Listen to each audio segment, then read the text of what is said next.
pH water test sa Asola Pond. So ngayon guys, papakita namin sa inyo kung paano kami mag-test ng tubig sa aming Asola Pond. So yung Asola nga, ginagamit siya pampakain or feed sa mga kambing,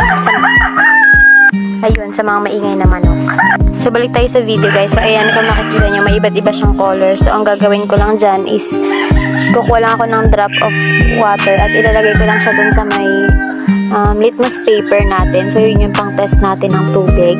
So yung litmus paper, mag-iiba siya ng kulay depende dun sa acidity or basicity ng ating water sample. So ayan, nung matest na nga namin yung tubig is nag-turn to green siya or parang yellow green yung tubig.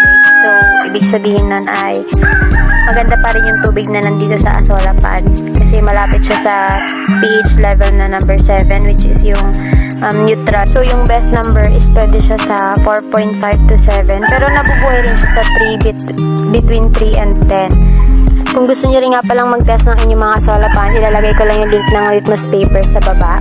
Hindi naman required, pero mas maganda na natitest natin yung tubig ng ating mga Asola Pond. So ito nga palang Asola namin ay nasa 2 weeks pa lang ito. So nakaraan isang tab lang to siya. So yung sukat na aming pool ay 4 by 9 feet. So ayan lang guys, kung gusto niyo pa ng mga ganitong klaseng videos, follow us for more.